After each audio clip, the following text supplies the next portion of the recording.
त्रिपुरार धन विवेक सकल संसार। देखो महाराज, ये विचारों का द्वंद है और आवश्यकता इस समय विचार विनिमय की है। बातें आपने बहुत रखी, वो बात गलत है कि वो ठीक ठीक न जुड़ी हो। आइए, अब आपने जहां से समापन किया है वहीं से प्रारंभ कर रहे हैं। और समापन आपने कहां से किया है तो का खुद याद ना हो तो मैं बता रहा हूं। रे नृप बालक काल बस बोलत तो ही ना संभाल। रे राजा के लड़के, तू संभाल करके नहीं बोल पा रहा है, संभाल करके नहीं बोलता है।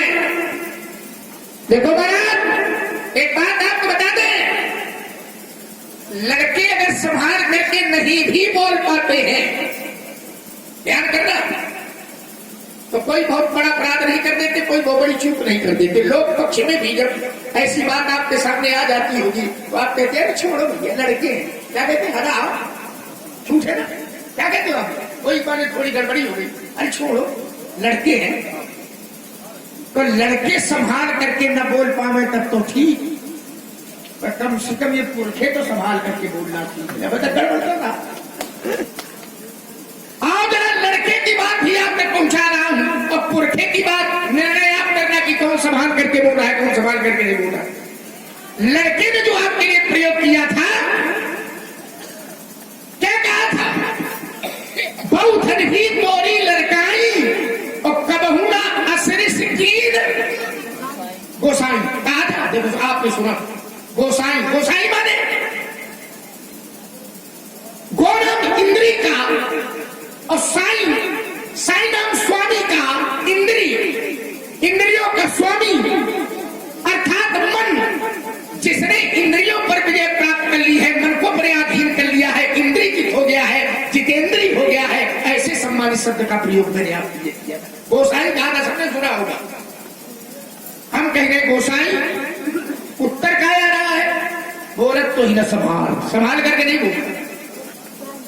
और सभा का प्रत्येक व्यक्ति प्रमाण के लिए बैठा है। मैंने जो शब्दावली का प्रचार प्रयोग किया था, क्या कहा था, पूज्यपाद, प्रातः स्मरणी, श्रद्धे, आदरणीय, ये भाषा थी हमारी, सुना था आप लोगों ने। हम आदरणीय कह रहे हैं तो कहते संभाल के नहीं बोलता। हम प्रातः स्मरणी कह रहे हैं, कहते संभाल के नहीं बोलता। हम गोसाई जी कह रहे हैं तो कहते संभाल के नहीं बोलता। आप तो वेदे वाक्य बोल ही रहे हो, कहा संभाल के बोल रहे हैं ये। अरे कितना बढ़िया शब्द है, अरे मृतपालक, आदरणीय की भाषा बहुत खराब है। अरे ये वेदवाक्य धन, अगर किसी पाठशाला के अध्यापक बना दिए जाए और छात्र अगर कह के आचार्य गुरुदेव श्रद्धे, तो छात्र से कहा वैसे कहते हो, ऐसे समाज के नहीं बोला जाता है। कैसे बोला जाता है, पाठशाला के पाठशाला सत्यानाश कर डालो, विद्यार्थियों का जीवन चौपट कर डालो। वो तो भाग्यशाली है विद्यार्थी के साथ अध्यापक नहीं मिला। अरे मेरी भाषा क्या है, आपकी भाषा क्या है, यही गड़बड़ भाई, बोला तो ही ना सवाल। आओ जरा कुछ बातें आपने रखी है उन पर थोड़ी सूक्ष्म चिंतन करेंगे, थोड़ी चिंतन करेंगे।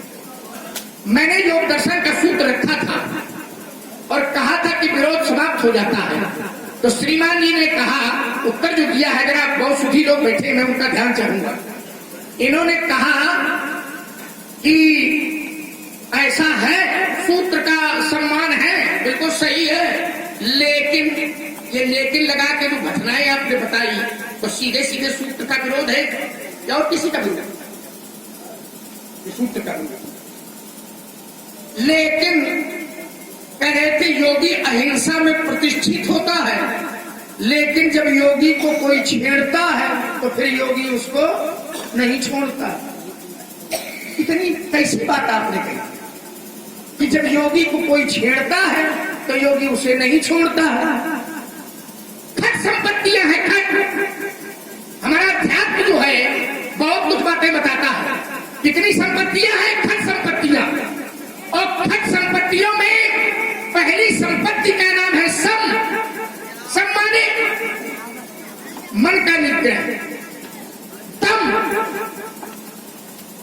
शब्द है। कम माने इंद्रिय निग्रह, और इसके बाद है तितिक्षा।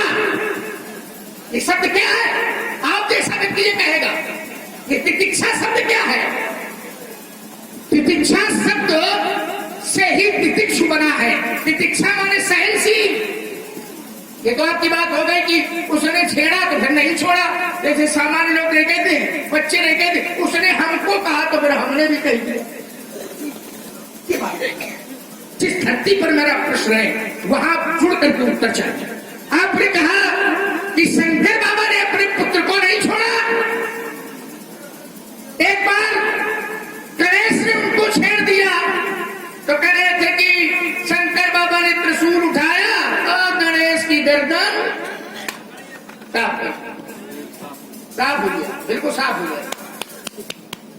इंजन लेवल बैठ रहा, गणेश की गर्दन उड़ा दी।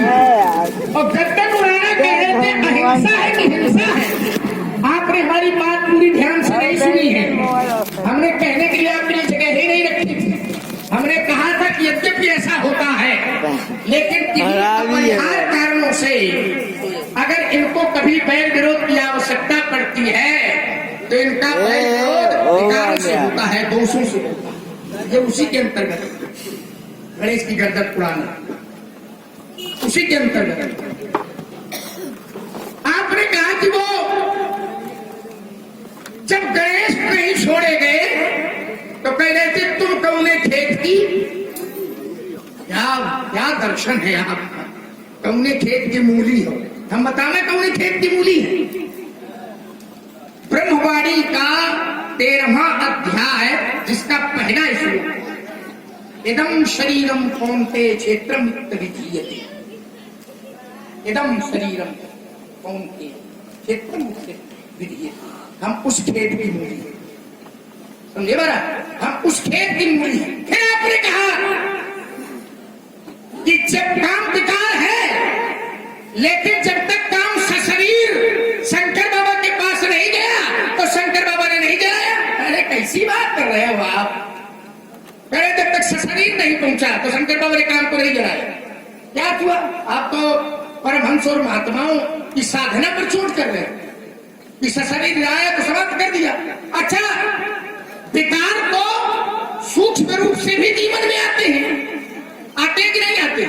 काम, क्रोध, मद, लोभ ये अंदर आते कि नहीं आते? तो का शरीर धारण करके आते हैं। और साधक साधना करता है और मान लीजिए सूक्ष्म रूप से काम आया ऐसे गिरा हो जाए मोबाइल तो क्या उस पर विजय नहीं प्राप्त करता? क्या ये प्रयास करता है कि शरीर आवर तब मारे और उसे काम को अंदर स्वीकार कर दे? क्या बात कर रहे हैं? और जब तक सशरीर नहीं आया, अच्छा तो सूक्ष्म रूप से शंकर बाबा ने कामदेव को स्वीकार कर दिया, नहीं मारा। ऐसा ही है हर्षिदेव। एक बार जिस समय भगवान शंकर ने सशरीर काम को समाप्त किया और सप्त ऋषियों ने जाकर के माता से बताया कि तुम्हारा मनोरथ विफल हो गया, शंकर बाबा ने कामदेव को जला दिया। जानते हो तुम्हारे घर में क्या उत्तर दिया था माता जी? माता जी ने कहा था सप्तऋषियों से, क्या सप्तऋषियों तुम्हारे जान काम अब जला। शंकर बाबा ने कामदेव को अब जलाया तो का अब लग स्तंभ रहे सविकारा।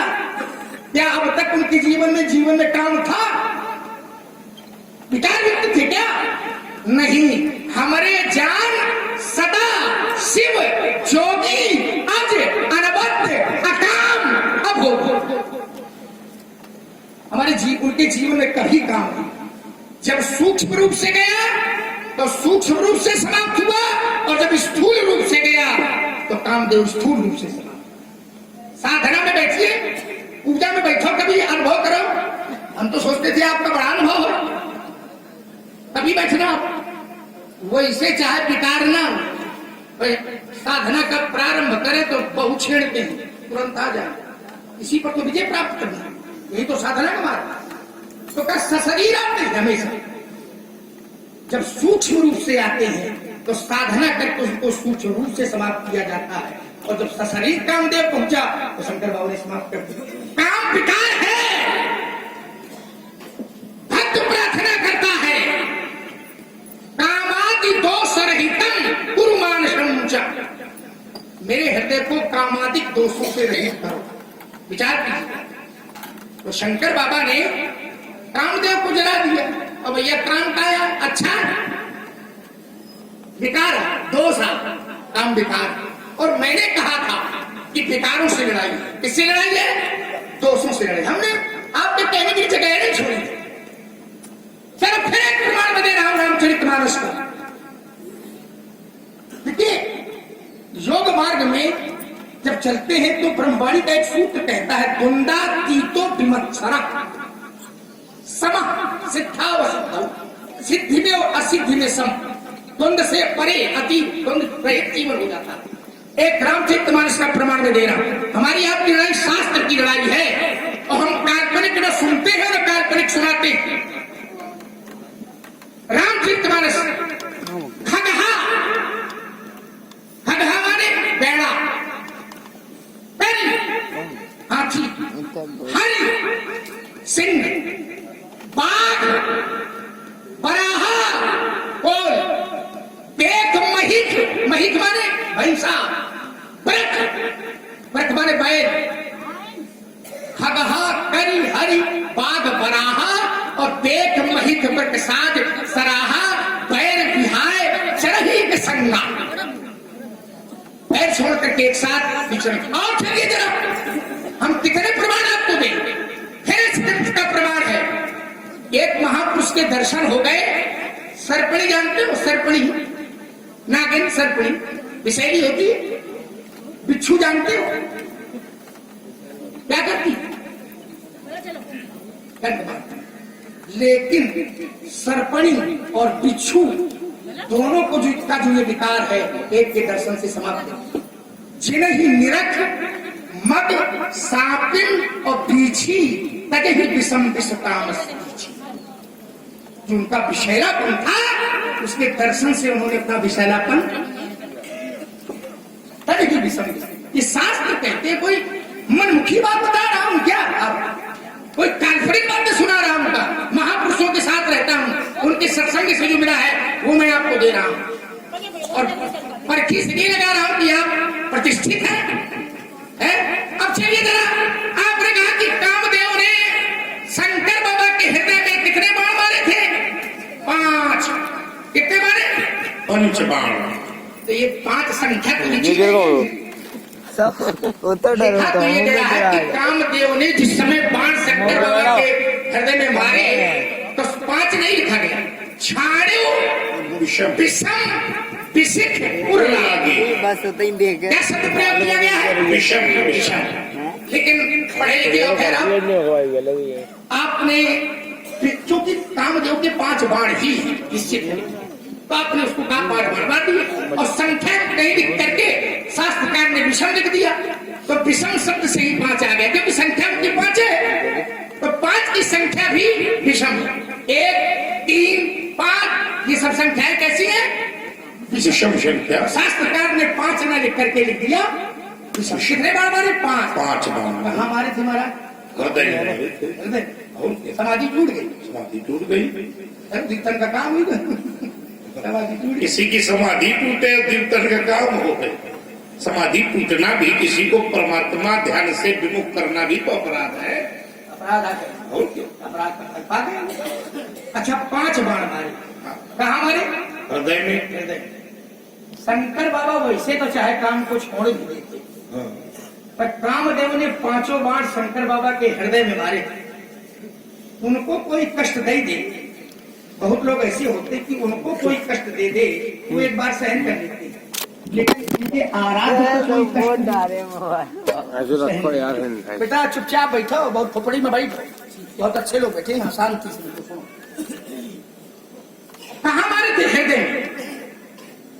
और हृदय में भैया शंकर बाबा के कौन रहता है? उनके आराध्य। समझो भाई, हृदय में मारे। शंकर बाबा को एक बार प्यार कर देता तो छोड़ भी देते, पर उनको आराध्य को कोई छोड़ दे, इसलिए तीसरा नेत्र खोल दिया, जला करके राख कर दिया। 5 बाण मारे आपने कहा, 5 बाण मारे बिल्कुल। और फिर आप कह रहे थे कि कामदेव को शंकर बाबा ने देखा, कहा सौरभ पल्लव मदन बिलोका गोप कंप्यूटर। क्या बात है, बहुत अच्छा। सौरभ, पल्लव, मदन विलोका, 3 शब्द हैं। सौरभ, पल्लव, मदन। सौरभ माने आम, वाह।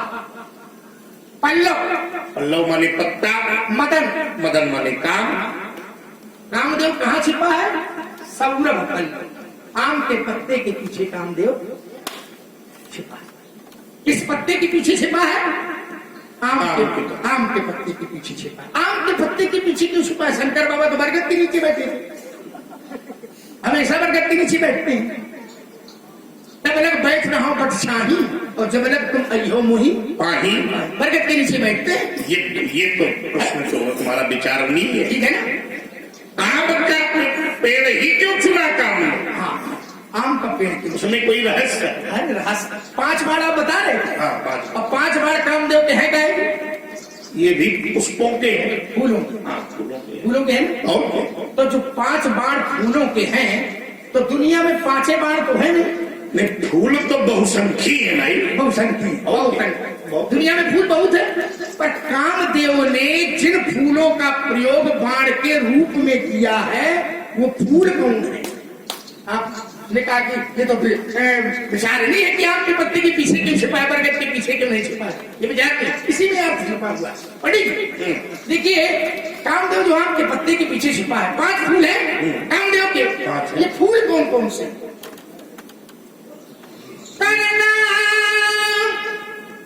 मने कनाइल, कभी कभी आनंद दे देती। कनेर का फूल, केतली का फूल, केवड़े का फूल, कदम आम के बोर। कदम का फूल और आम की बौड़ को ही आम का फूल कहते हैं। करना कीर्तिक के बड़ा कदम आम के बोर, और ये 5 सर काम के केसो और नयूर। ये 5 सर, इसलिए बरगद ताकत नहीं है, आम बाण है उसका आश्रय, उसने इसलिए आम का लिया, बरगद का नहीं। चलिए, बहुत अच्छी बातें लक्ष्मण ने फिर से सत्संग की